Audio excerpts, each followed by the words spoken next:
Hello, chapter 21 today of Letters from the Lighthouse. This chapter is called Where Skill and Courage Count. This again, World War II propaganda slogan. It was trying to encourage people to join the Signal Corps. It's spelt corpse, but it's pronounced corps, the Signal Corps. And their job in World War II was to communicate between the army and the navy and the air force. It's all to do with communications. It still exists today, and the technology has sort of come along with it, so it's very different now to what it was then. Where skill and courage count. Mum got straight to the point. I need to clear a few things up, Olive. After asking Miss Carter to give us a moment alone, she told me her side of the story.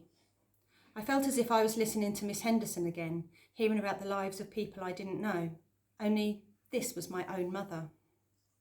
Every Monday and Friday night, leaving us with awful suppers to reheat, our mum didn't work late shifts at the print works. She went to an office in Shoreditch, and from there, by radio, by note, by telephone and letters, she exchanged messages with Miss Carter and Miss Henderson and Queenie and others like them on what she called humanitarian war work.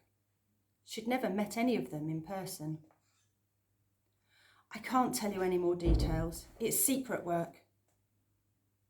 How you know even this much is really quite beyond me, she admitted. Well, I worked it out myself, I told her. She might have hidden it from me all this time, but I wasn't stupid. It sounds like Suki did too.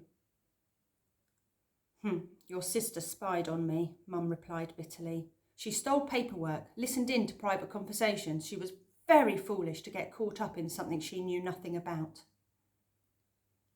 She did know about it though. What Hitler's doing really got to her. She was desperate to do something about it. All that post from Devon, it wasn't from Queenie. Those were letters from the Lighthouse, written by Ephraim, who feels the same about Jewish people as Suki does. It was stupid, impulsive behaviour, Mum argued, of the sort your sister's very good at. Yet to me, she'd missed a vital point. You know Suki wanted to help you, don't you? She saw how ill you'd got over Dad.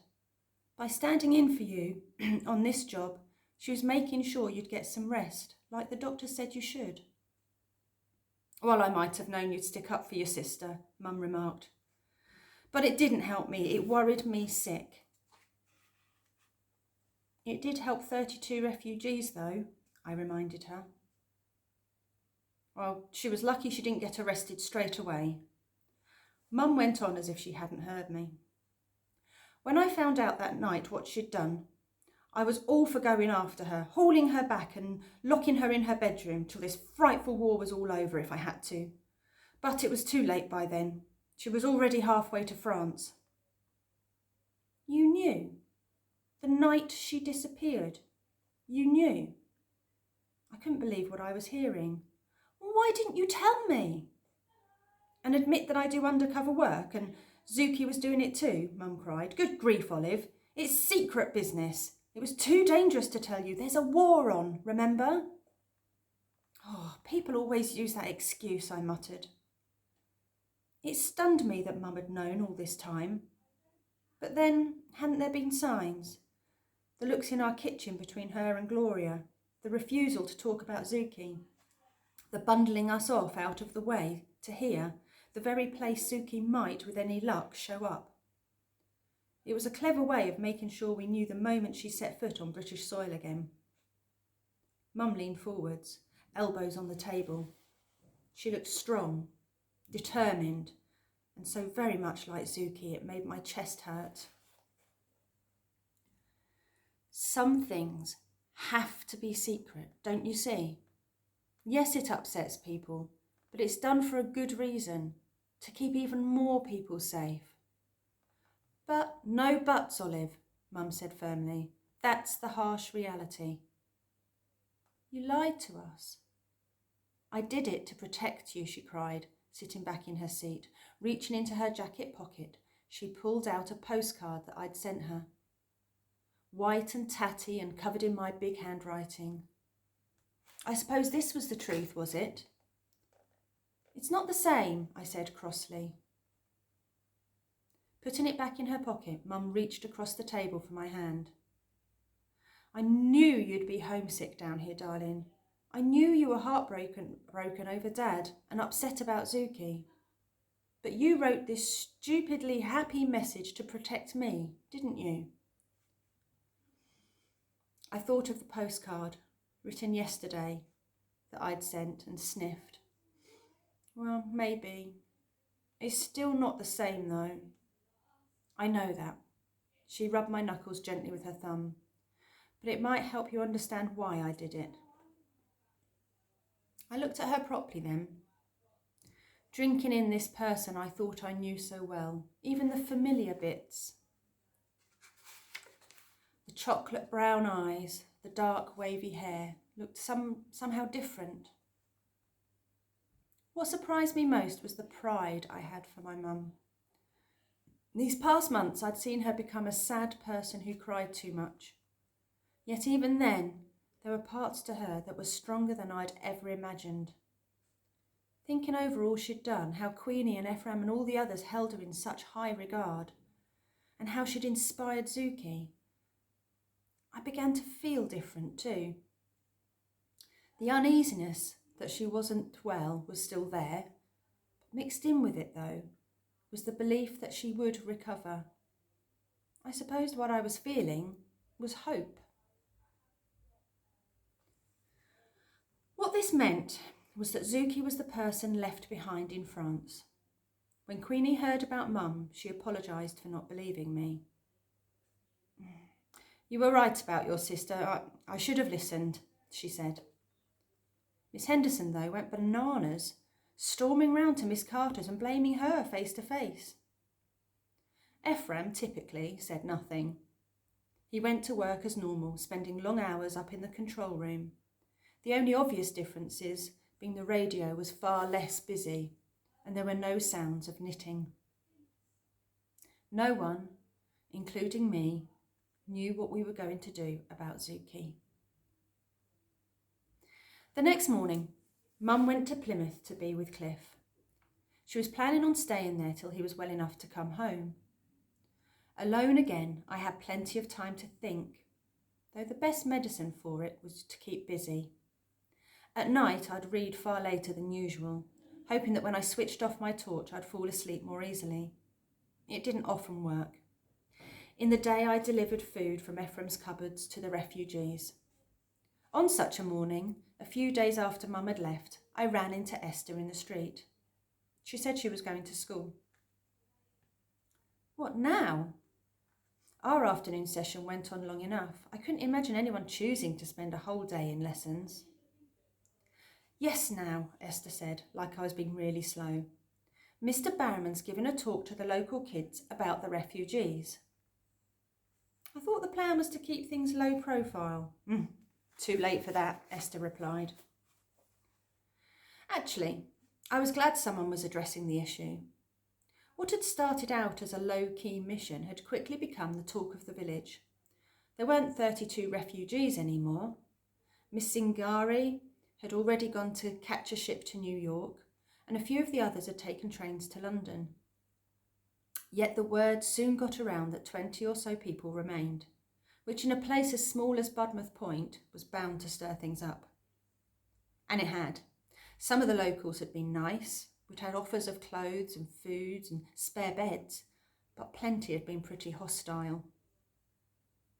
We don't want their sort around here, I overheard a woman in the queue at the baker's saying, and her friend agreed. Well, they won't eat our meat, so Mrs. Drummond says, and they've got other funny ways you wouldn't imagine.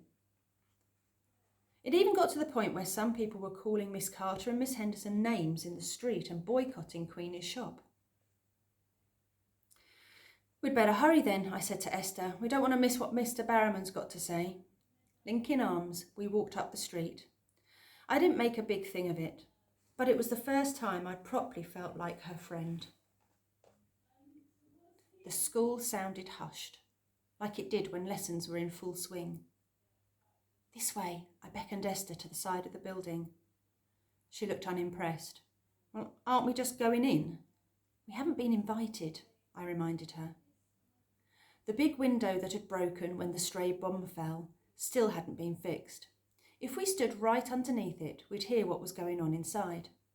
Almost straight away, I recognised Mr. Barrowman's voice with its London accent. Refugees are people who have had to flee for their lives. They're leaving their jobs, homes, families because of war. We should be welcoming them, not treating them like enemies. The class grumbled disagreeably. Esther looked worried. Oh dear, he's laying on a bit thick, isn't he? He's trying to help, I pointed out, thinking perhaps he was quite decent for a teacher after all. But he's stirring things up, not calming them down. My father and the others just need a few days to recover and we'll be on our way again. Are you leaving as well? I wasn't sure I liked the idea. Can't you stay here in England? Esther shrugged. I don't know. The laws on asylum are so strict now. My father and the others are pretty sure they won't get accepted that way. They've got identity papers, and fake ones, with English names and occupations just to get them to the nearest port and onto another boat, but it's all very risky. The risk lay with Queenie too then. She'd probably go to prison if she got caught for forging papers. This bothered me as well. Inside, Mr. Barrowman was still talking. What the Nazis are doing is terrifying, all because being Jewish doesn't fit in with their ideals. My mum says them new people are Germans, a boy interrupted, and you expect us to look after them. They're from Austria, Mr. Barrowman corrected him calmly, a country invaded by Hitler. Well, why should we help the Jews? Said someone else. What have they ever done for us? As the class went quiet, Mr. Barrowman tried again. Put it another way. How would you feel if your life was at risk just because you were from Devon? We can't help that, sir. He was born here, someone quipped, and the group erupted into laughter. Well, that's exactly my point. Would you stay here and die, or would you leave? The boy didn't respond. How would you feel about being spat at in the street, or seeing your parents arrested, though they'd done nothing wrong? I glanced nervously at Esther. Her face was tight with emotion. Perhaps listening in hadn't been such a great idea. This is why we're at war with Hitler. We don't hate the German people, we hate fascism. Wouldn't it be a way of letting Hitler win if we all started behaving like he does? It made perfect sense to me. I was expecting the class to think so too, but what followed was an uncomfortable silence. A few coughs. Someone muttered about his ruler being taken, and another boy said he didn't have it. Yes, you have, Clutterbuck. I just saw you nick it. Oh, go chase yourself, the boy snarled. The class's usual teacher, Mrs. Simmons, clapped for quiet, but it was too late. By then, Mr. Barrowman's moment was lost. Esther didn't stay to hear any more. I went after her and found her sitting on the school wall, angry tears in her eyes. I came to England to try and forget what happened. Esther wiped her face clumsily with her coat sleeve. But I can't escape it. Seeing Papa again, it's just brought it all back to me. Here, giving her my rather grubby hanky, I hopped up to sit beside her. She took it and blew her nose. I know Mr. Barrowman means well, and I'm grateful, but... She paused. It's my story, you know? I should be the one telling it.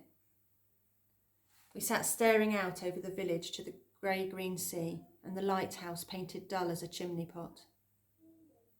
You can tell me if you like, I said quietly. I honestly didn't expect her to, and she didn't say anything for such a long time. When she did speak, it surprised me.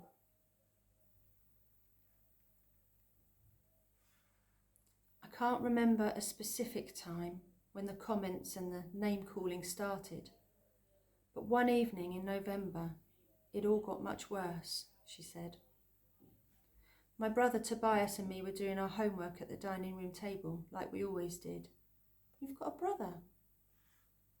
She hesitated before nodding. Papa was working late at the clinic in a friend's back room.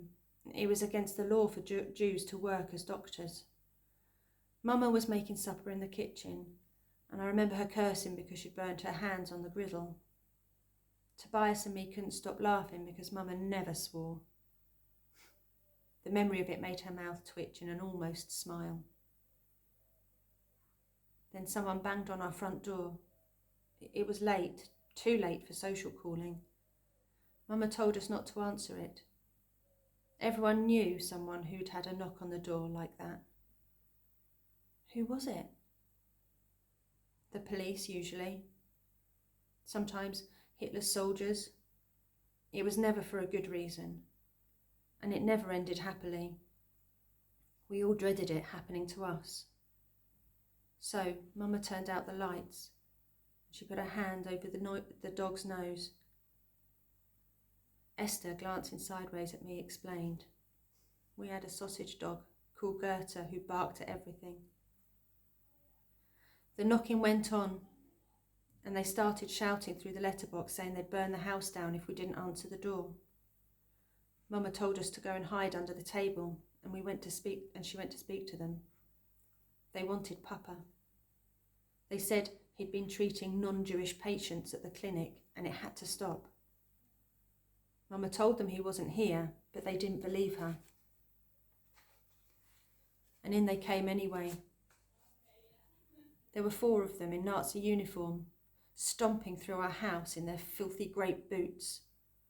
Finding us hiding under the table, they decided to take Tobias as a substitute for Papa. When your husband hands himself in, we'll release the boy, was what they'd said. It was cold outside, a freezing Austrian winter's night, but they wouldn't let Tobias fetch his coat. As soon as they laid hands on him, Mama started screaming. She let go of Goethe and grabbed Tobias. We both did, pulling on his arms, yelling that they couldn't take him, that he'd done nothing wrong. Goethe was barking. I saw one of the men swing his boots at her. She went flying across the room, hitting the mantelpiece. It was awful. She didn't bark after that. It took a moment for the horror of what she was saying to sink in. Don't tell me any more if you don't want to, I said gently.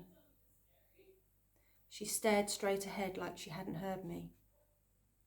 They took my brother anyway. He was 10 years old. We ran into the street after them and it was chaos, like the end of the world or something. The whole town was full of Nazi uniforms. There were broken windows, burning houses, people sobbing in the gutter. The synagogue at the end of our street was on fire. I was terrified, so terrified I couldn't move. But Mum kept running, shouting and yelling and running after my brother. I didn't see what happened, but I heard the gunshot. She stopped, rubbed her face in her hands. Afterwards, they gave it a very pretty name, Kristallnacht, which means the night of broken glass. But it was the night I lost my mother and my brother. I was sent away soon after as part of the Kindertransport, though Papa never got used to losing us all at once, nor did I. That's why he came to find me. He always promised he'd try.